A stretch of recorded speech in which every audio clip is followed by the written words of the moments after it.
Hello दोस्तों, मैं लौट के आ चुका हूँ मार्शियल गॉड के एक न्यू एपिसोड के साथ। आपने अगर हमारे चैनल को अभी तक सब्सक्राइब नहीं किया तो सब्सक्राइब कर लीजिए इसी तरह के न्यू वीडियो को देखने के लिए। हमने अब तक देखा कि शू फेंग और माई लेडी बायू लोंग में पहुंच जाते हैं और उधर पहुंच के वो लोग देखते हैं कि उधर बहुत सारे डिसिपल को कोई लोगों ने बुरी तरह मार दिया है। और आज की एपिसोड में हमें दिखाया जाता है इतने लोगों को मरते हुए देख के माई लेडी थोड़ा घबरा जाती है और तभी शूफेंग माई लेडी को कहने लगता है, मुझे लगता है आप एक इग्नोरेंट गर्ल हो। तभी माई लेडी शूफेंग को कहने लगती है, तुम्हारा मतलब क्या है। मगर शूफेंग माई लेडी का सवाल का कोई जवाब नहीं देता, मगर माई लेडी को कहने लगता है इधर जो कुछ हो रहा है वो बहुत पहले से ही प्लान होगा शायद, और इसकी वजह से बायू लोंग धीरे धीरे बिखरने लगा और दो हिस्सों में बंटने लगा होगा शायद। और माई लेडी को कहने लगता है कि बायू लोंग की माई लेडी होके भी आपको इसके बारे में पता नहीं चला, आपकी इग्नोरेंस की वजह से ही ऐसा हुआ है। तभी माई लेडी शूफेंग के बाद में थोड़ा गुस्सा हो जाती है, मगर वो कुछ सोचने लगती है कि मेरी फादर ने मुझे बायू लोंग का जिम्मेदारी दी थी, मगर मुझे अभी तक पता नहीं चला इस सब के पीछे कौन है और क्यों है। अब तो बहुत ही लेट हो चुका है। तभी शूफेंग माई लेडी को कहने लगता है, आपको अभी भी क्या पता नहीं है इस सारे चीज़ के पीछे कौन है। तभी शूफेंग माई लेडी को कहने लगता है, अगर ये चीज़ कोई आउटसाइडर ने नहीं किया है तो किसके पास इतना पावर है आपके फैमिली को इन्फ्लुएंस करने की। तभी माई लेडी थोड़ा घबरा के कहने लगती है, शायद वही होगा। तभी शूफेंग माई लेडी को कहने लगता है, कौन।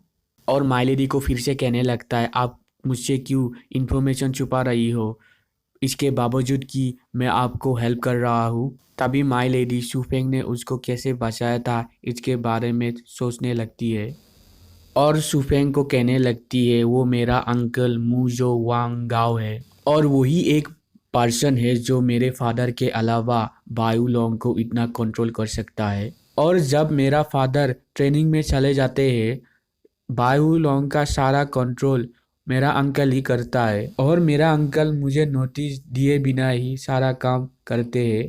तभी शूफेंग माई लेडी को कहने लगता है, तुम ऐसे कैसे दूसरों के ऊपर ब्लेम कर सकती हो, तुम्हें ब्लेम करना है तो अपने फादर के ऊपर करो, क्योंकि उसने बहुत ही ट्रस्ट किया था तुम्हारे अंकल के ऊपर, थोड़ा ज़्यादा ही।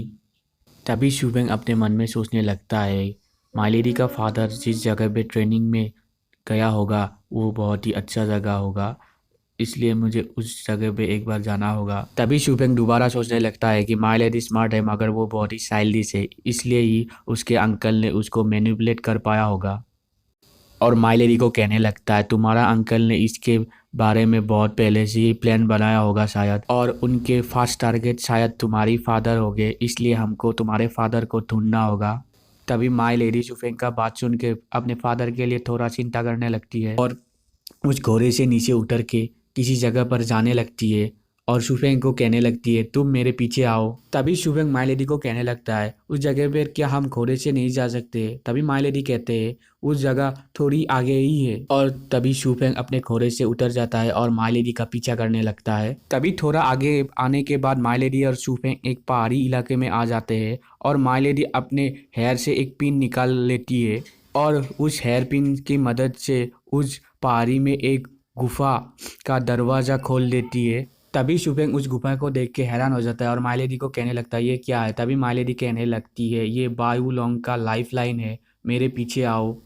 और दोनों उस गुफा के अंदर चले जाते हैं। तभी शूफेंग मन में सोचने लगता है, ये मेरे साथ नहीं होती तो मैं इसको ढूंढ ही नहीं पाता, शायद ये वही जगह है जिसको मैंने ढूंढने इधर आया था।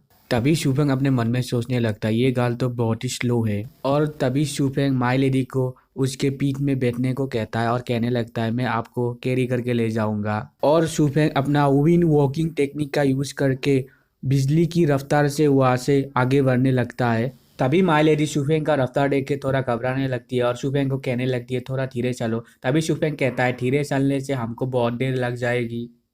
तभी शूफेंग माई लेडी को कहने लगता है, इस जगह को लाइफ लाइन क्यों कहते हैं। और माई लेडी कहने लगती है, इसके बारे में मैं नहीं जानती। तभी शूफेंग सोचने लगता है, माई लेडी मेरे ऊपर कम्प्लीटली बिलीव नहीं करती है अभी तक। और शूफेंग माई लेडी को कहने लगता है, अब से हम और तेज़ी से अंदर जाएंगे। इस बात को सुन के माई लेडी और घबराने लगती है। और दोनों बहुत तेजी से अंदर जाने लगते हैं। और थोड़ा आगे जाने के बाद दोनों रुक जाते हैं और उधर देखते हैं कि चारों ओर डिसिप्लिन का लाश गिरा हुआ है। और तभी माय लेडी कहने लगती है इधर क्या हो रहा है। तभी उन डिसिप्लिन में एक घायल बंदा शुफेंग को कहने लगता है उसका एसेंस मेरे से एब्जॉर्ब करो। मगर शुफेंग समझ नहीं पाता वो क्या कर रहा है। तभी वो फिर से कहता है इडियट, उधर एक क्रॉप है जुआंगू रिलिम का तुम्हारे लेफ्ट साइड में। और तभी शुफेंग उस क्रॉप को ले आके उस बंदे से उसका एसेंस को एब्जॉर्ब करने लगता है और वो उस बंदे को कहने लगता है यही है क्या। तभी शुफेंग माय लेडी को कहने लगता है ये सारे लोग कौन है। तभी माय लेडी कहने लगते हैं ये आर्चर ग्राउंड है। तभी माय लेडी शुफेंग को कहने लगती है बायू लोंग के आर्चर ग्राउंड मेरे फादर के लॉयल सर्वेंट है। वो मेरे फादर के साथ साथ इस लाइफलाइन को भी प्रोटेक्ट करते हैं।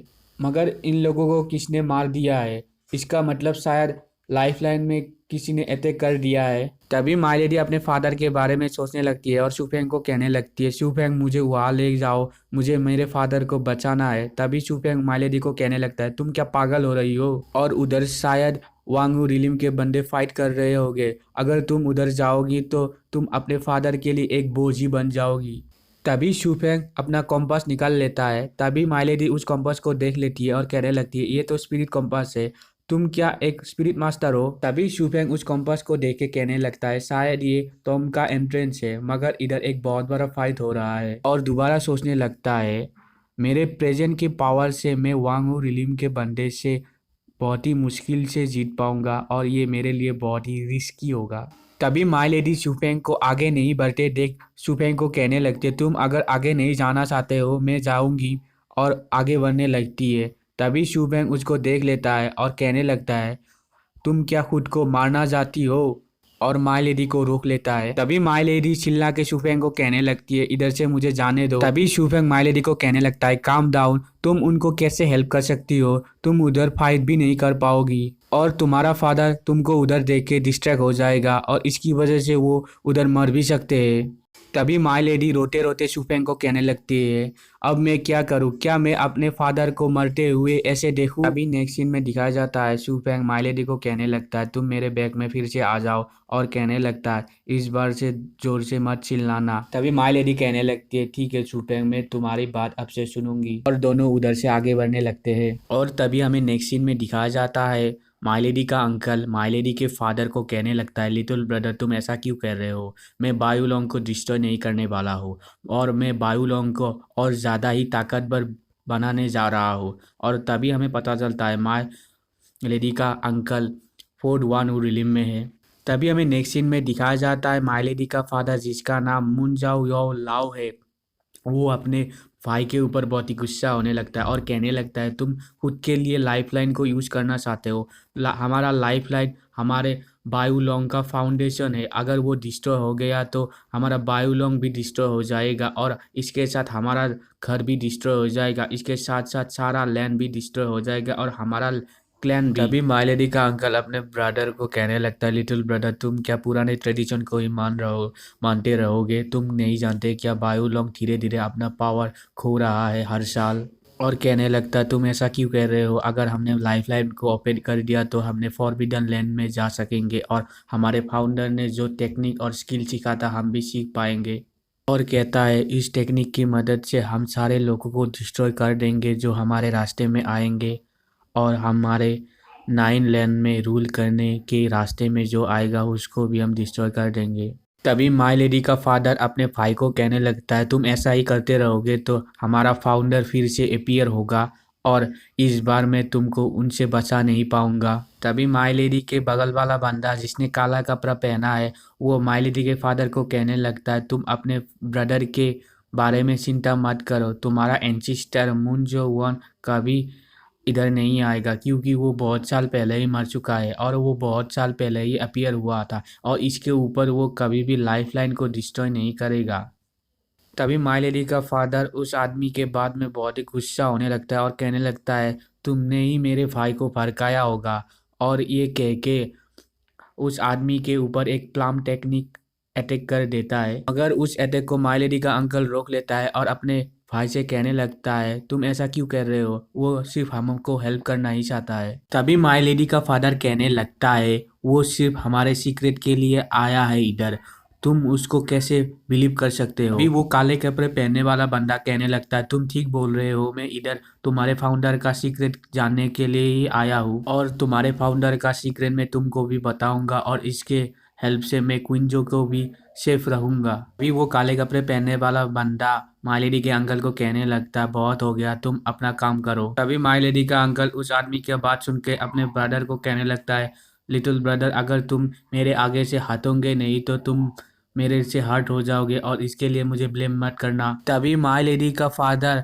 अपने सोल्जर को कहने लगता है अटैक करो। तभी सारे सोल्जर अपने पावर की मदद से बहुत सारे राइनो को क्रिएट कर लेते हैं। तभी माय लेडी का अंकल माय लेडी के फादर को कहने लगता है कि लिटिल ब्रदर में हमारे बायू लॉन्ग की भलाई के लिए ही ये सब कुछ कर रहा हूँ। वो भी अपने आदमियों को अटैक करने को कहता है और उसके सारे आदमी अपने पावर से वुल्फ क्रिएट कर लेते हैं। तभी वो सारे वुल्फ राइनो के ऊपर अटैक कर देते हैं और माय लेडी का अंकल सोचने लगता है कि हम इतनी देर तक ऐसे फाइट कर नहीं सकते हैं और अपने ब्रदर को कहने लगता है लिटिल ब्रदर इसके लिए मुझे माफ़ कर देना और अपनी पावर से एक बहुत बड़ा पंच क्रिएट करके राइनो में मार देता है और उस पंच की पावर से सारों लोग हवा में उड़ जाते हैं। तभी माय लेडी का फादर अपने लोगों को कहने लगता है डिफेंसिव फॉर्मेशन एक्टिव करने को, मगर वो काले कपड़े पहनने वाला आदमी माय लेडी के फादर और उसके साथियों को अपनी पावर की मदद से बहुत नीचे दबा देता है। तभी माय लेडी का फादर उस आदमी को कहने लगता है तुम हमारे साथ क्या कर रहे हो।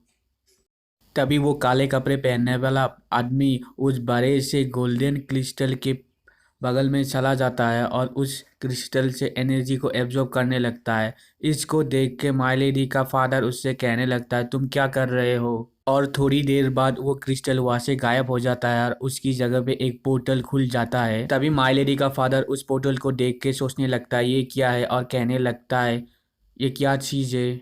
तभी वो काले कपड़े पहनने वाला आदमी माय लेडी के अंकल को कहने लगता है तुम्हारे ये सीक्रेट को मुझे तुमको देने का कोई इरादा नहीं था, तुम्हारा ब्रदर सही था। और माय लेडी के अंकल को भी उस पावर की मदद से ज़मीन में दबा देता है। तभी माय लेडी का अंकल उस आदमी को कहने लगता है तुमने मेरे साथ झूठ बोला है।